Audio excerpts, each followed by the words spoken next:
조선시대 왕이 될 상이 따로 있는지는 모르겠지만 왕이 되어야만 하는 성품은 분명 따로 있죠. 그렇다고 투표로 왕을 뽑는 것이 아니기 때문에 조선 왕들의 타고난 성품과 능력은 백성들 삶에 큰 영향을 미쳤을 텐데요. 조선 왕조 500년은 태조 이성계를 근본으로 둔 한 집안의 역사이기도 합니다. 당연히 그 긴 세월 동안 성격이 별로인 아들이 왕이 되지 말란 법은 없었겠죠.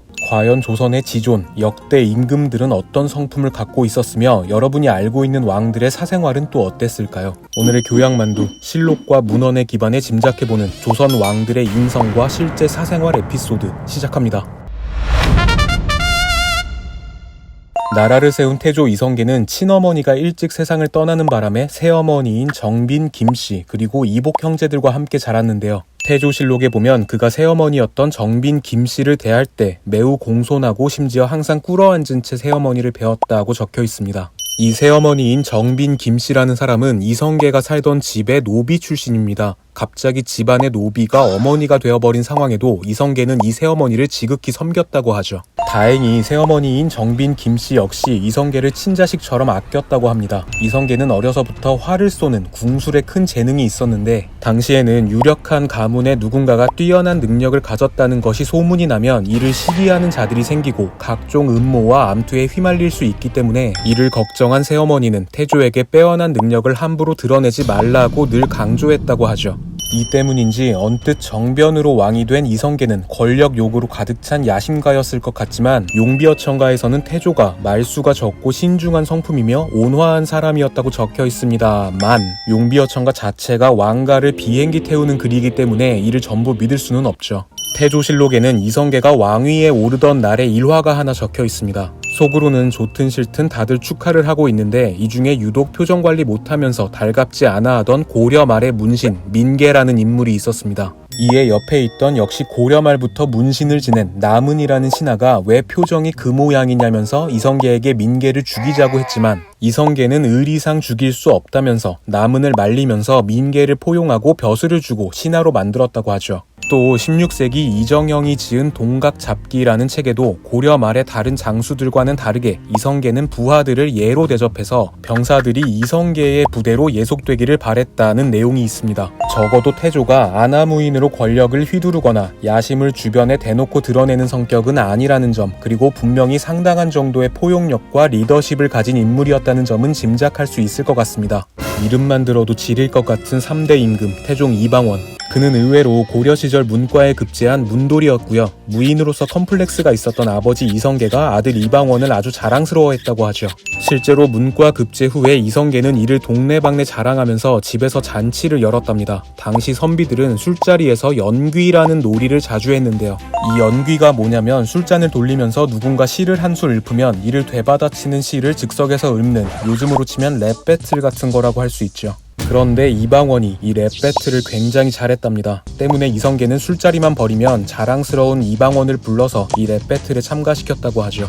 이방원이 형제들을 모두 죽이고 왕위에 오르기까지 결정적인 역할을 했던 정치적인 동지는 바로 부인이었던 원경왕후 민씨와 그녀의 동생들인데요. 그런데 아내의 도움으로 왕이 된 태종이 줄줄이 후궁을 두기 시작합니다. 그러자 빡친 왕비가 후궁들을 불러서 다그친 일이 있었는데 태종은 그런 아내에게 뭐하는 짓이냐면서 중궁전에서 일하는 시녀와 환관 20여 명을 궁궐 밖으로 내쫓아버리죠. 아내의 수족들을 다 잘라버린 것입니다. 이후에도 태종이 후궁들을 계속 두자 왕비는 남편에게 어떻게 같이 고생해서 이 자리까지 와놓고 이제 와서 속을 이렇게 썩게 만드냐면서 울고 불고 따집니다. 왕과 왕비라고 해도 부부싸움에 채통 같은 것은 없죠. 왕비와 사이가 틀어진 이방원은 아내가 이렇게 자신에게 대드는 것이 권력을 잡고 있는 처남들 때문이라고 여긴 것 같습니다. 이방원은 아내의 남동생들에게 반역의 혐의를 씌워서 유배를 보내버리고 후에 결국 스스로 목숨을 끊을 것을 명령하죠. 이방원은 또 어린 시절 새어머니인 신덕왕후 강씨 밑에서 자랐는데 처음에는 사이가 좋았다가 이성계가 이 신덕왕후와의 사이에서 낳은 이복동생 방석을 세자로 책봉하자 사이가 틀어집니다. 후에 강씨가 죽고 왕자의 난으로 왕이 된 이방원은 새어머니의 묘를 도성 밖으로 옮기게 했는데요. 심지어 묘 안에 묻었던 돌까지 캐내서 사람들이 밟고 다니라고 청계천의 광교 돌다리를 만드는 데 쓰게 했죠. 이방원은 자신의 안위에 걸림돌이 되는 것은 집요하게 추적하고 끝까지 파헤쳐서 싹을 잘라버리는 잔혹하면서도 뒤끝까지 있는 남자가 아니었을까 짐작됩니다.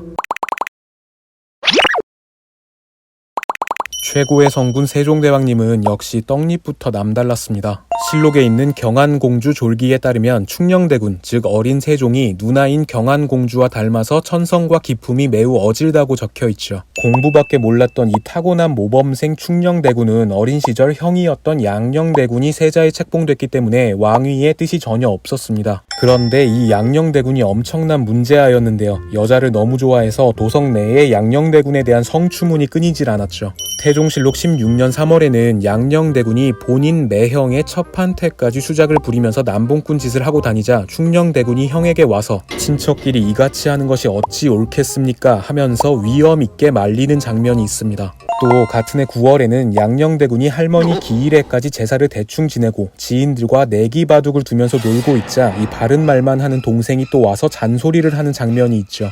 쫓아다니면서 잔소리를 해대는 이 지긋지긋한 모범생 동생이 너무 짜증났던 양녕대군은 말싸움에서 이길 자신이 없었는지 너는 가서 잠이나 좀 자라 라고 소리쳤다고 합니다. 세자인 형 앞에서도 기죽지 않고 바른 말만 하셨던 세종대왕님. 그런데 백성들에게는 한없이 너그러우셨지만 신하나 가족들에게는 매우 엄격하셨습니다. 세종실록에 보면 세종대왕님의 넷째 아들이었던 이명대군이 주색을 너무 밝히자 대군 자격을 박탈하고 종과 심부름꾼까지 모두 빼앗아버리는 장면이 나오죠. 또 며느리들에게는 이상할 정도로 엄한 시아버지였는데요. 남편이 다른 여자에게 친절한 것을 질투하고 사수를 부렸다는 이유로 며느리를 내쫓기도 하고 12살짜리 며느리가 아직 오줌을 가리지 못하고 혀 짧은 소리를 낸다면서 또 내쫓았습니다. 물론 당시 칠거지약이라는 것이 있긴 했지만 집안의 해프닝으로 여기면서 적당히 꾸짖고 넘길 수도 있었던 일을 세종대왕님은 끝내 단죄하시곤 했죠. 단종을 끌어내고 왕위에 앉은 세조는 일단 학문보다는 무술을 더 좋아했던 성격으로 보입니다.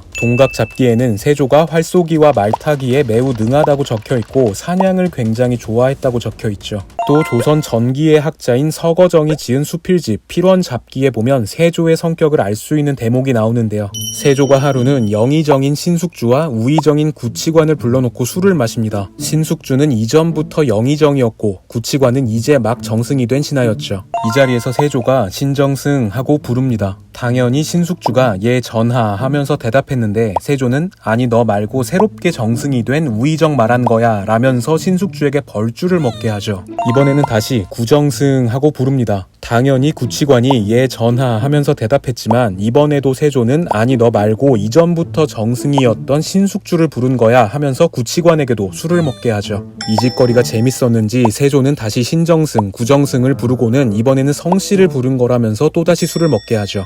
공교롭게도 두 정승의 성씨가 신과 구였기 때문에 벌어진 간단한 농담 주고받기로 볼 수도 있지만 문제는 이 세 사람이 대등한 관계가 아니라는 점이죠. 말장난을 구실 삼아서 정승 둘을 가지고 놀았던 어찌 보면 잔인한 세조의 성격을 보여주는 일화이기도 합니다. 또 가지를 들어서 세조의 가마가 지나갈 수 있게 했다는 이유로 벼슬을 받은 정이품송의 일화만 봐도 세조가 얼마나 기분파에 권력을 휘두르기를 좋아하는 사람인지 알 수 있죠.